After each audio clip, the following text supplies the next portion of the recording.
Hello, ladies and gentlemen. Please listen to the terrible payback for adultery.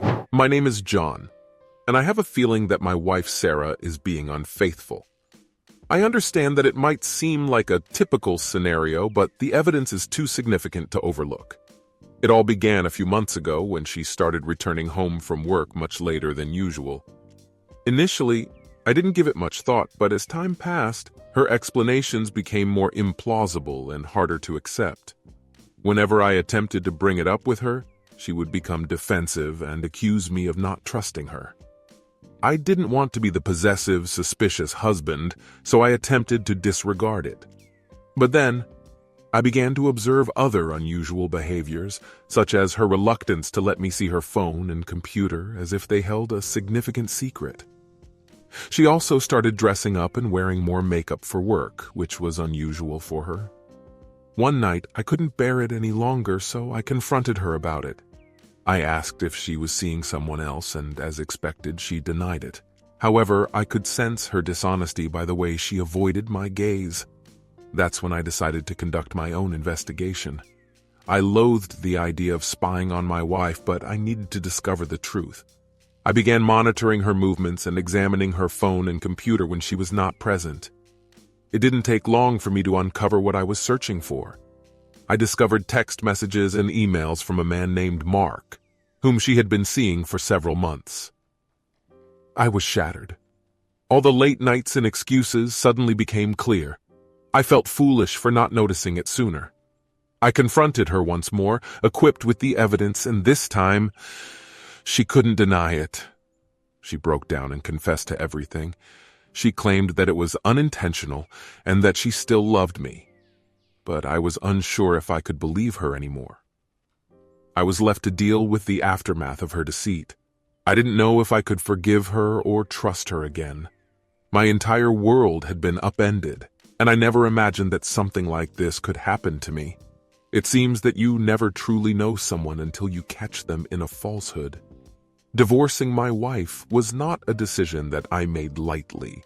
It was a difficult realization that the trust and love that we had cultivated over the years were now permanently shattered. However, I understood that I could not continue to live a life plagued by constant suspicion and uncertainty. I knew that I had to make a change, and that change was to terminate our marriage. The initial step in this process was to hire an attorney. I needed someone who could assist me in navigating the legal procedures and safeguarding my interests. It was not a simple process, and there were moments when I felt swamped and bewildered. Fortunately, my lawyer was present throughout the entire process, offering me the assistance and advice that I required. One of the most significant obstacles we encountered was dividing our assets. We had constructed a life together and had amassed a significant amount of joint property and investments. It was challenging to determine what was rightfully mine and what belonged to both of us. My attorney aided me in negotiating a reasonable settlement that enabled me to retain the items that were most important to me, such as our family home. The other major concern that we had to address was alimony. Given that I had been the primary earner for several years, I understood that she would be eligible for some type of financial assistance. However, I did not want to be responsible for her financial well-being for the rest of her life. My lawyer aided me in negotiating a reasonable alimony payment that was equitable for both of us.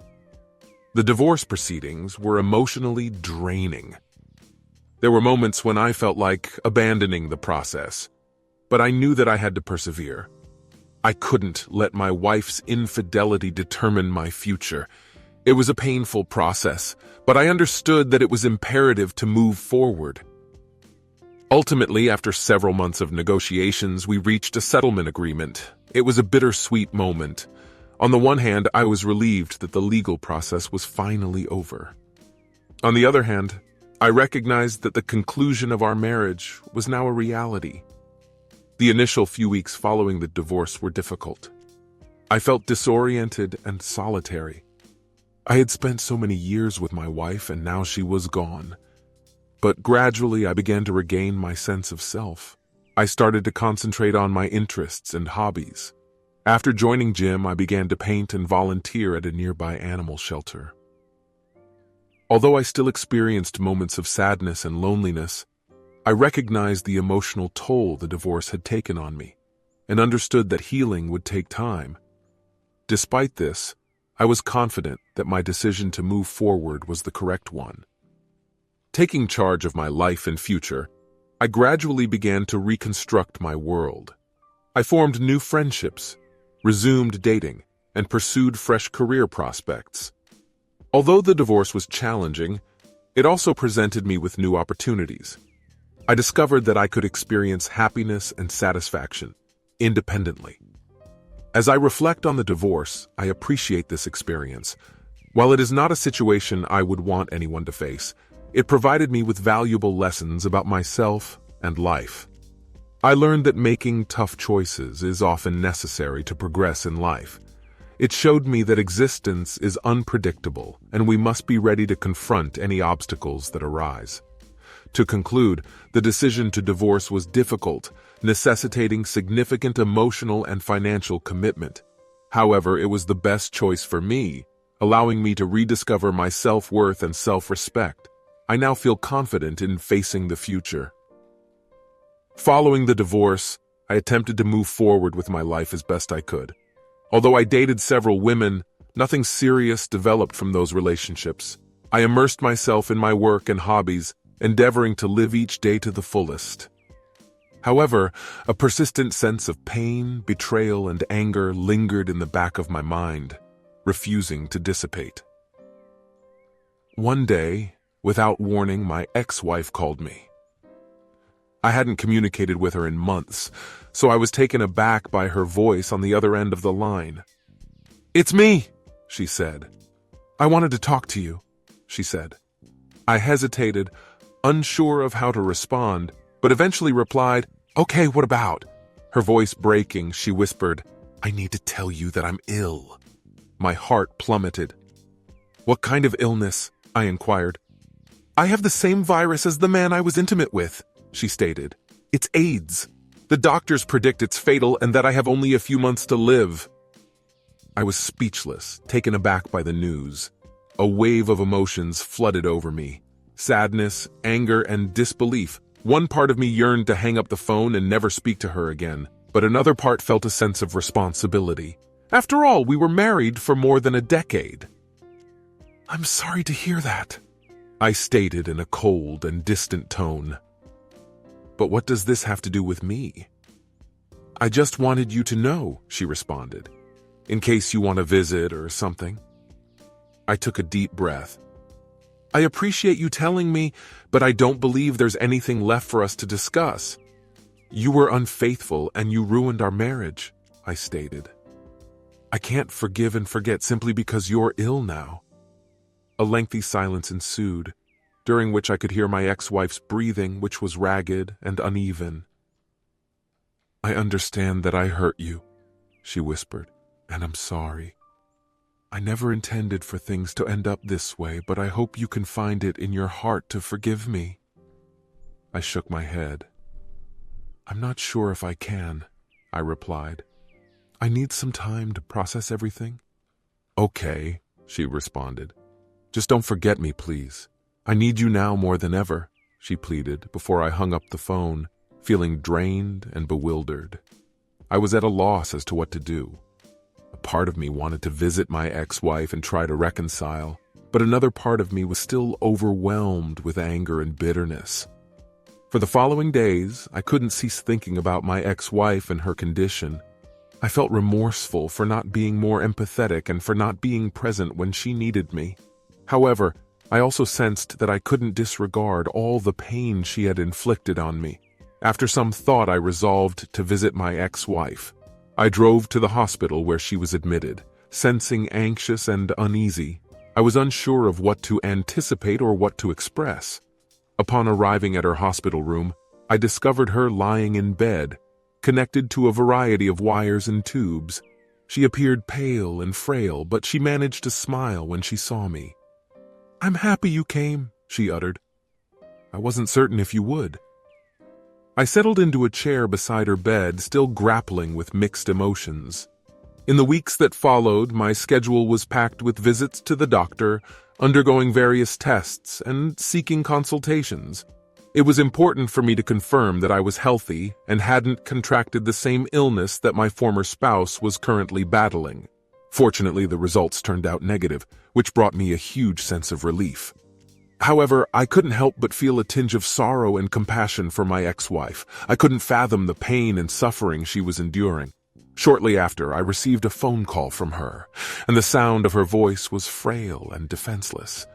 The woman I had known for a long time, who was once full of strength and confidence, was now a shadow of her former self.